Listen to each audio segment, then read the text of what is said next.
Terima kasih Anda masih bersama saya dalam acara Ki Candy. Topik kita kali ini mengenai profesi-profesi yang mulai langka atau mulai ditinggalkan. Dan ini mengancam ketahanan kita dalam konteks kesenian dan budaya bangsa Indonesia. Nah, dua tamu kita adalah Pak Sukarna dan Mas Krisna adalah pembuat gong. Nah, yang jadi pertanyaan Mas Krisna, apakah masih banyak orang Indonesia yang tertarik atau memesan gong buatan Anda? Masih banyak. Masih cukup banyak? Masih cukup banyak. Artinya pernyataan saya tadi salah bahwa semakin lama semakin berkurang orang menghargai karya seni gong ini. Tapi banyak, tapi masih usianya sudah tua gitu. Kalau untuk yang muda itu masih kurang. Gitu. Generasi mudanya kurang. Oh, jadi minat generasi muda kurang ya? Ya, kurang. Jadi yang pesan ini orang-orang tua? Orang-orang lama lah. Orang-orang lama ya, bukan tua, iya. Kira-kira apa penyebabnya ya?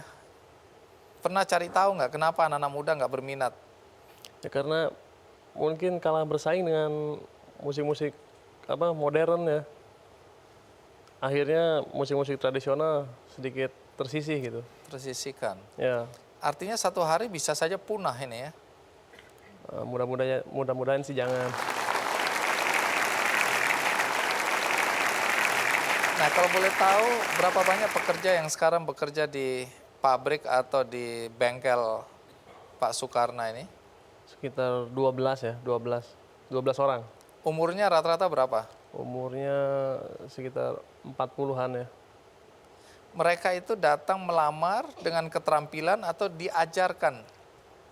Biasanya kita nggak pernah pakai lamaran segala, langsung suruh kerja, belajar, langsung bisa biasanya. Oh, itu nggak penting, Dan juga ijazah mau ya, apa gitu nggak penting ya? Nggak.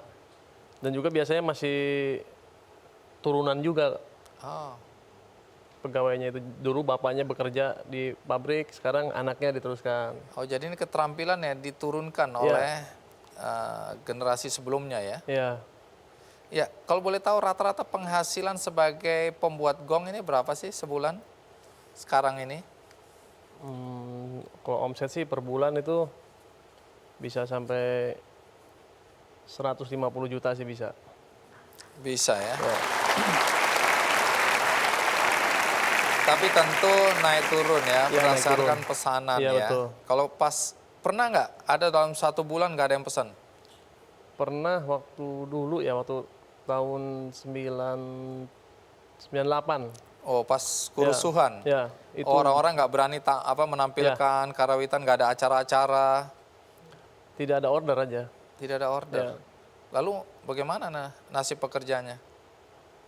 Bisa dibilang 1 hari kerja, 2 hari libur. Jadi nggak tiap hari kerjanya. Itu mereka pekerjanya dibayar per apa? Per hari. Per hari. Menurut perkiraan Pak Karna ini, masih ada berapa banyak bengkel-bengkel pembuat gong di Indonesia? Masih cukup banyak atau sudah semakin sedikit?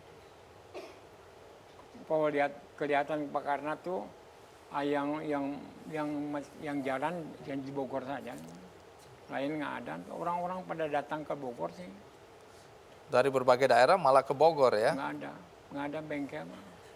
Jadi Mas Krisna, apa upaya yang dilakukan untuk mempertahankan agar gong ini masih tetap bisa diproduksi dan masih menjadi kekuatan bangsa kita dalam mempertahankan kesenian dan kebudayaan Indonesia ini?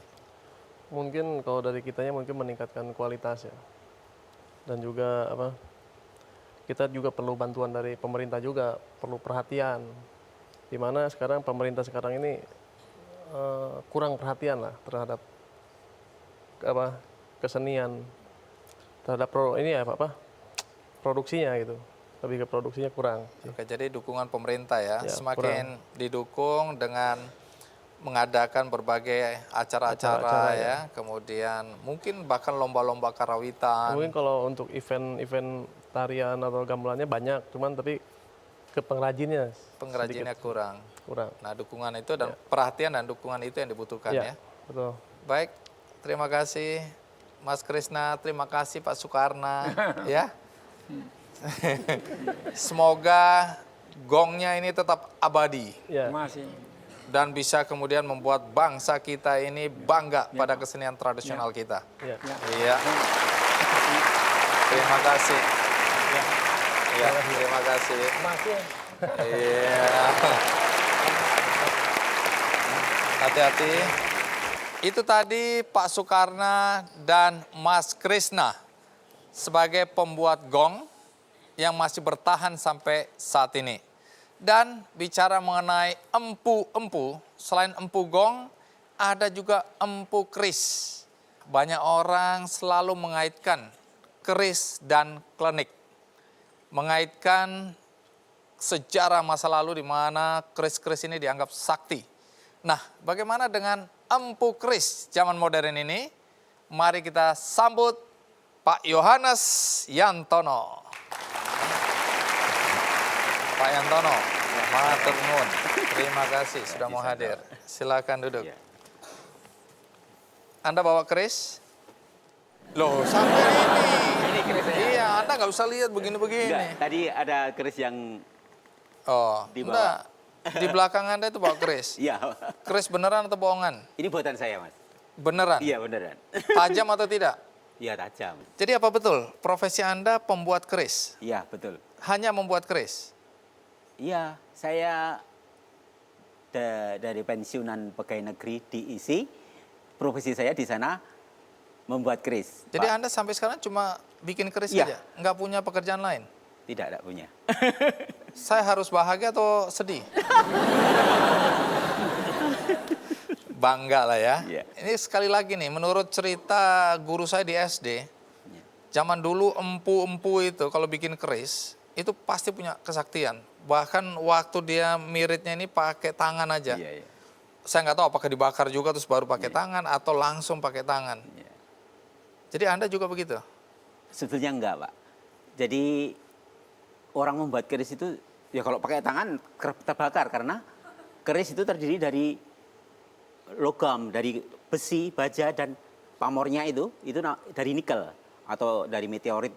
Jadi nggak mungkin kalau dengan misalnya apa itu tanah liat itu bisa, tapi kalau besi Tapi ya ini saya cerita zaman dulu loh. Ini menurut guru SD saya loh. Saya laporin Anda ke guru saya.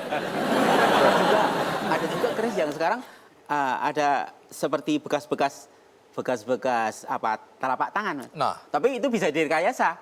Saya aja bisa membuat begitu, tapi membuatnya tidak dengan tangan itu kan bisa direkayasa. Direkayasa supaya kelihatannya itu Ya, keris zaman kelihatannya, dulu. ya.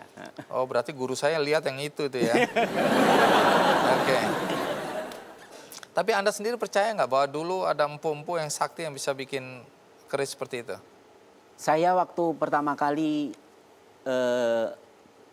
sanggup membuat keris itu ketemu orang-orang yang tahu keris dan melihat keris. Saya takut sebenarnya, Mas.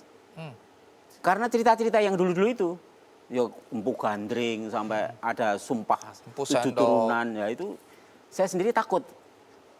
Malah ditugasi untuk membuat keris. Saya lihat bentuknya saja dan pamornya. Pamornya itu kan seperti ornamen di dalam bilahnya itu. Susah sekali nih, gimana cara buatnya waktu itu. Dan sebetulnya saya tuh takut sebetulnya kalau waktu pertama kali. Nah, Jadi takut. waktu megang aja, itu kan keris lama. Waktu itu diundang bapak-bapak yang kolektor keris itu, bawa keris terus diceritani. Misalnya ini pada abad tertentu, misalnya ini keris zaman Majapahit. Wah itu sudah ngeri membayangkan. Kayak narok itu Ya, ya. mati di Ya, di itu. keris ini, gitu, oleh Iya, keris ini, gitu. Itu sebetulnya. Itu waktu belum bisa bikin keris? Ya. Oh, jadi Anda ini bukan mewarisi keterampilan membuat keris dari nenek moyang? Oh, bukan. Saya itu membuat keris karena ada tawaran tadi. Apakah saya berani belajar membuat keris di itu tadi dengan syarat kalau bisa oke, saya diangkat dari pegawai negeri. Wah, Terus? itu tantangan, Mas. Yang jadi pertanyaan kemudian, apakah Ana dan istri Anda Ya. itu bangga pada pekerjaan orang tuanya atau suaminya, atau malah sedih?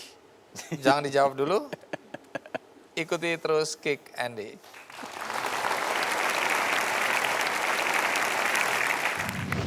apakah terbukti bahwa memang betul keris-keris semacam itu kalau dipesan atau Anda menghadiahkan orang seperti itu, kemudian orangnya bisa naik pangkat gitu?